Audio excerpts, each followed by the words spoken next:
Y lo que sí tengo para decir es que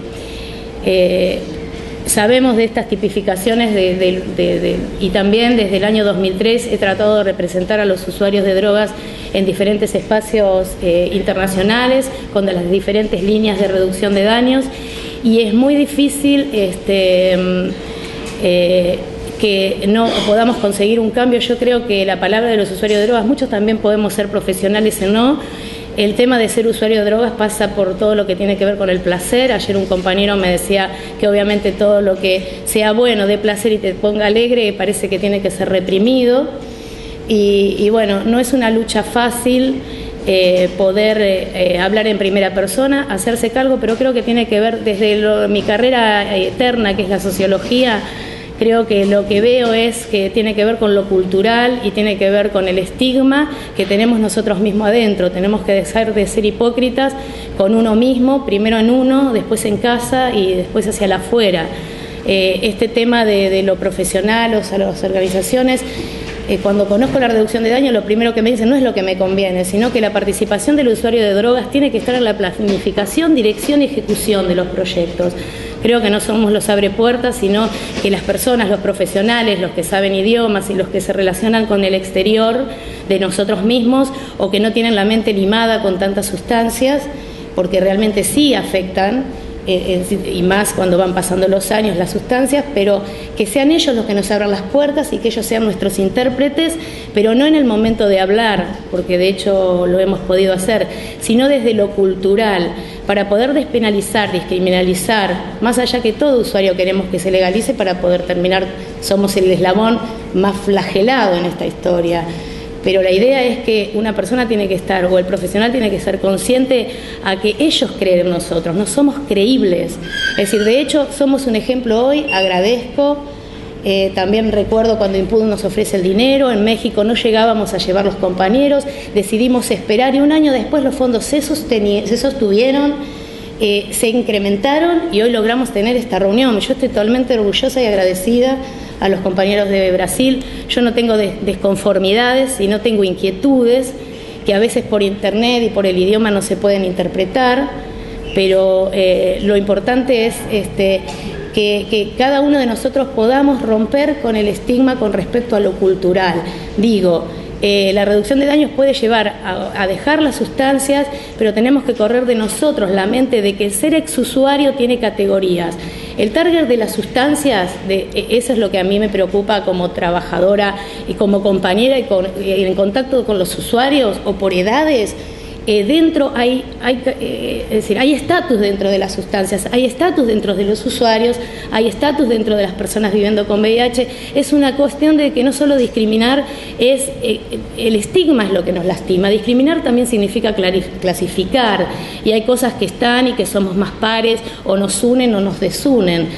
En general, la ley lo que hace es que no legaliza, como se dijo en muchos medios de prensa, sino que más bien da una escapatoria, da una excusa absolutoria por medio jurídico a quien es encontrado con cualquier cantidad de droga. Entonces, si tengo abajo de eso, simplemente soy un usuario, el policía me lleva al Ministerio Público y el juez en el Ministerio Público decide si yo tengo un problema de adicción o no, y entonces me refiere al sistema de salud o me empuja por el sistema judicial.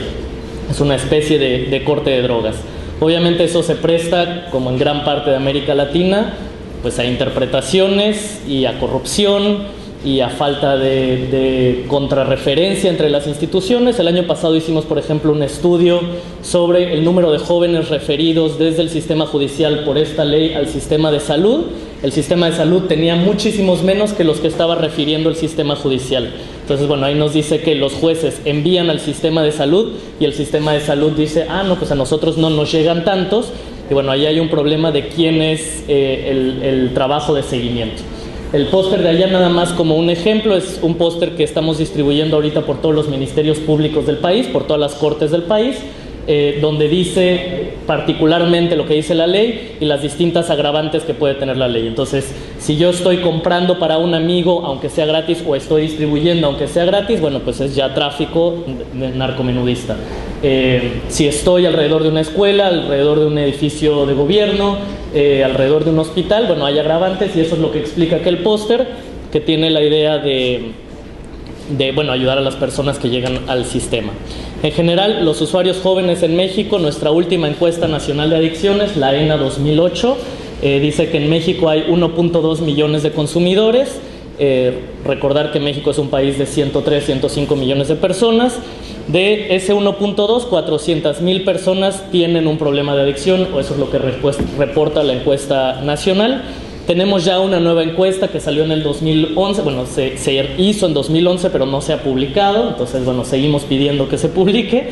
Y 2 o 3 cifras interesantes que salen de esa encuesta son que el 9% de los adolescentes, y aquí entendemos adolescentes como de 12 a 17 años, fumó tabaco en el 2007, el 3.5% experimentó con alguna droga, y aquí sí son drogas ilegales también. Y bueno, este no es de adolescentes, el último, pero 18% de la población fuma tabaco. Entonces, ahí simplemente como para decir que aunque tenemos muy poca información, en general sabemos que los problemas de adicción y los problemas de abuso de drogas más fuertes son el tabaco y el alcohol, y no necesariamente las drogas ilegales por ahora. Uruguay es de los pocos países en el mundo que nunca penalizó el consumo, ¿no?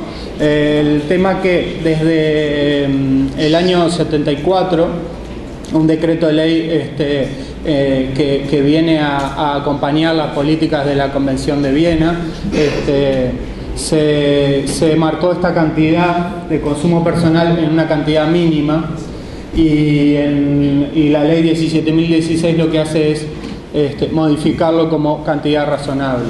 Ahora, luego es muy difícil cómo se traduce eso en la aplicación que hacen los jueces cuando se encuentran ante diferentes cantidades de drogas y cómo las consideran, ¿no? Nosotros lo que hemos detectado, tanto en las sentencias como en los datos que ahora vamos a presentar, es que muchas veces ya no existe, no se avanzó al concepto de cantidad razonable, sino que se sigue utilizando criterios de cantidades mínimas. Entonces, si la persona tiene cantidades por ejemplo, de marihuana mayores a las que va a consumir en ese día o como máximo al día siguiente, ya se considera que es un potencial traficante, y bueno, y eso lleva a su procesamiento judicial, ¿no? Cuando sabemos que la cantidad, en Uruguay la cantidad mínima de venta al menudeo son 25 gramos. Bueno, eso es considerado muchas veces por los jueces, por los juzgados, como una cantidad no para consumo personal, sino que puede ser considerado tráfico con el consiguiente procesamiento, ¿no?, de esas personas, de consumidores. Y bueno, y por otro lado no existe gradualidad en las penas. Las penas las penas de tráfico no distinguen entre pequeños, micro, medianos y grandes traficantes, ¿no? Eso lleva a que, bueno, como siempre, la cadena se corta por el eslabón más débil, que es el microtraficante.